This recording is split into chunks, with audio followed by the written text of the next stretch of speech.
Hello मेरे प्यारे दोस्तों, आपका अपना YouTube channel MK technical training centre में आप लोग का बहुत बहुत स्वागत है। आज हम एक टॉपिक लेकर आए हैं कि अब जाड़े का मौसम है। जाड़े के मौसम में आप गीजर को सीखकर खूब पैसे किस तरीका से कमा सकते हैं, इसके बारे में आज पूरा डिटेल से समझेंगे कि गीजर क्या है। गीजर एक इलेक्ट्रिक उपकरण है जो कम से कम बिजली की खपत की उपस्थिति में कम समय में अधिक से अधिक पानी को गर्म करता है, गीजर कहलाता है। गीजर दो सिस्टम से मिलकर कार्य करता है। जितने भी हमारे पास इलेक्ट्रिक सिस्टम होते हैं, सारे पार्ट्स दो सिस्टम से मिलकर कार्य करता है। एक मैकेनिकल सिस्टम होते हैं, दूसरा इलेक्ट्रिकल सिस्टम होते हैं। मैकेनिकल सिस्टम होता है गीजर के जिन जिन भागों में पानी का संचार होता है उसे गीजर का मैकेनिकल सिस्टम कहते हैं। अर्थात मैकेनिकल का अर्थ होता है जिस पाइप में पानी का संचार हो उसे गीजर का हम लोग मैकेनिकल सिस्टम कहेंगे। और इलेक्ट्रिकल सिस्टम होगा कि गीजर के जिन जिन भागों में विद्युत धारा का संचार होता है उसे गीजर का इलेक्ट्रिकल सिस्टम कहते हैं। इसे समझने के लिए आपके पास जब न्यू गीजर लेते हैं तो इसमें दो आपको ये पाइप दिया जाता है। देख सकते हैं हमारे पास न्यू गीजर है जो सिर्फ बच्चों को सिखाने के लिए हम लाए थे। एक टेफ्लॉन टेप और दो पाइप देता है। सबसे पहले इस गीजर को देख सकते हैं, ये न्यू गीजर है, अभी कुछ नहीं, हम बच्चों को प्रैक्टिकल करवा रहे थे तो हमसे खोल देख सकते हैं। यहाँ पर सबसे पहले दो पाइप आपको दिखाई पड़ते हैं, एक आउटपुट एक दूसरा इनपुट। यदि ये कवर हटा दिया जाए तो आप कैसे पहचान सकते हैं कि और किससे हम पानी को इन करवा रहे हैं, किससे पानी को आउट कराएंगे। तो इसे पहचानने के लिए सबसे पहले आपको देख सकते हैं एक प्रेशर वाल्व होते हैं, देख सकते हैं ये छोटा सा, जिस जो ना चाकन रहेगा जिसमें रुखा की कोई नामो निशान नहीं है, यह हमेशा पानी को आउट करा। आउट का अर्थ होता है गीजर से ठंडा पानी नहीं निकलता, हमेशा गर्म पानी निकलता है। और जिसमें एक प्रेशर वाल्व लगा रहेगा ये पानी को इन करवाएगा। ऐसा क्यों इसमें लगा दिया जाता है? क्योंकि यदि पानी काफी अधिक मात्रा में गर्म हो जाए और हमारा थर्मोस्टेट सप्लाई को नहीं काट पाता है तो इस गीजर को सुरक्षित रखने के लिए ये प्रेशर वाल्व यहाँ से फट जाते हैं। अर्थात हमारा जो गीजर है 100% सुरक्षित रह जाता है। यदि आप जहाँ पे बाथरूम में ही गीजर लगाया जाता है, यदि कोई व्यक्ति इसमें कुछ कर रहे हैं, स्नान कर रहे हैं ठंडे पानी से और इसी समय गीजर ब्लास्ट होगा तो यह व्यक्ति बच नहीं सकते। इसे सुरक्षित रखने के लिए इसमें वाल्व लगा दिया जाता है। सबसे पहले किसी भी गीजर को खोलते समय आपको जो स्क्रू नट खोलकर इसे अच्छी तरीका से आपको इसके बाहर निकाल लेना है यहाँ से।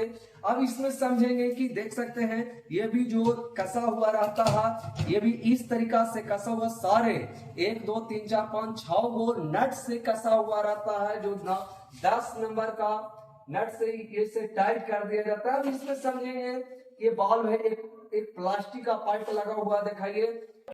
यदि यहाँ से न फटता है तो यदि यही पाइप फटकर गर्म पानी आसानी से बाहर निकल जाता है। इसमें दो थर्मोस्टेट होते हैं, देख सकते हैं, एक वो मैनुअली थर्मोस्टेट और दूसरा होता है मेटालिक थर्मोस्टेट होते हैं। एगो का जो सेटिंग रहते हैं कंपनी वाले के द्वारा खुद किया हुआ रहता है, देख सकते हैं जो मेन लीड होते हैं इसको ये जो जिसमें रहेगा इस प्रकार के पुश बटन, ये रीसेट बटन इसका कंपनी खुद सेटिंग करके देता है। और दूसरा को हम बढ़ा सकते हैं, घटा सकते हैं, 75 हो, 95 हो, 45 हो, 35 हो, 25, कितना डिग्री सेल्सियस पर हमको सेट करना है ये हम अपनी इच्छा के अनुसार। ऐसे कंपनी वाले लगभग 65 से 70 या 75 के बीच में सेटिंग करके देते हैं। इसमें दो थर्मोस्टेट लगे रहते हैं, देख सकते हैं ये थर्मोस्टेट होते हैं। जब इस वायर को हम ढीला करेंगे और थर्मोस्टेट को खींचेंगे तो ये आसानी से निकल जाता है। आपको हम खींच के दिखाते हैं कि किस तरीका से ये बाहर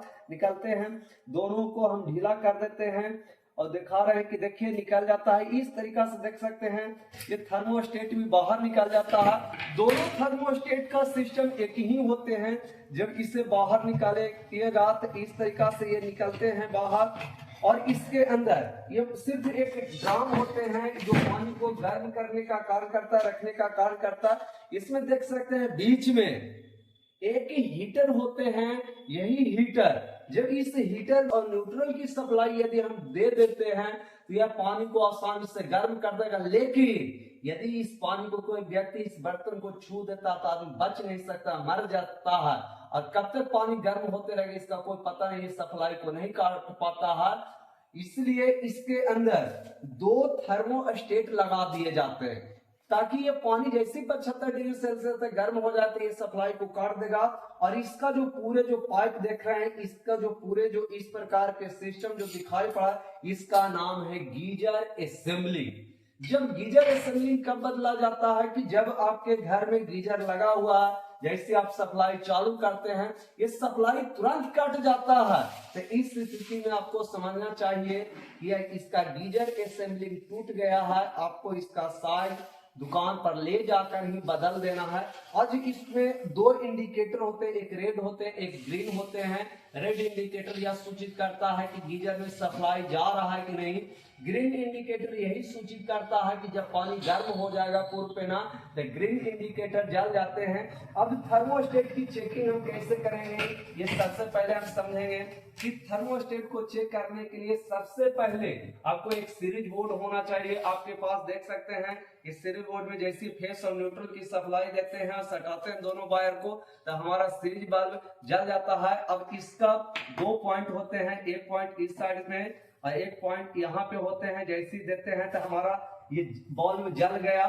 जलने के बाद ये 100% सही है हमारा थर्मोस्टेट। अब इसका बॉडी शॉर्ट किस तरीका से चेक करेंगे, देख सकते हैं एक वायर इसके बॉडी पर रख देते हैं, एक वायर इसके पिन पर रख देते हैं। यदि बल्ब जल जाता तो हम समझेंगे कि हमारा थर्मोस्टेट खराब है, बॉडी शॉर्ट है, इसे चेंज करना पड़ेगा। मार्केट में मात्र कीमत बताएंगे, मात्र 50 रुपया से 100 रुपया के बीच में थर्मोस्टेट मिलते हैं। आप 50 रुपया या 100 रुपया पूंजी लगाकर 500 1000 रुपया आसानी से आप कस्टमर से ले सकते हैं। अब इसमें समझेंगे कि यह हीटर कब खराब होते हैं। जब इस हीटर में फेस और न्यूट्रल की सप्लाई देते हैं तो हमारा बल्ब जलना चाहिए, देख सकते हैं हमारा बल्ब जल रहा है, इस स्थिति में अभी सही है। दूसरा कि इसका बॉडी शॉर्ट भी आपको हर हालत में चेक करना चाहिए। देख सकते हैं यदि इसका एक बार बॉडी पर और एक बार इसका पिन पर देते हैं, यदि बल्ब जल जाता तो हम समझेंगे कि यह जो गीजर का जो हीटर है ये बॉडी शॉर्ट है, खराब होता है। इस स्थिति में इस तरीका से आप किसी भी गीजर का हीटर और थर्मोस्टेट को चेकिंग आसानी से कर सकते हैं। और इसमें कोई भी ज्यादा सिस्टम नहीं होते, एक छोटा सा बच्चा भी इस गीजर को अपने घर पर बिना मिस्त्री को बुलाए ही आसानी से बना सकते हैं। इसलिए यदि जिन बच्चों को इलेक्ट्रिक का काम सीखना चाहते हैं, जाड़े में खूब पैसा कमाना चाहते हैं, तो एक बार एमके टेक्निकल ट्रेनिंग सेंटर में आकर सभी प्रकार के इलेक्ट्रिक का काम जैसे house wiring, fan winding, Tullu motor, starter, submersible motor, grinder, fridge, deep freezer, water cooler, geyser, washing machine, RO, mixie machine, AC बनाने के लिए सिखाया जाता है। स्क्रीन पर दिए गए नंबर पर संपर्क करके एक बार मेरे यहाँ आकर सभी प्रकार के इलेक्ट्रिक का काम जरूर सीखें।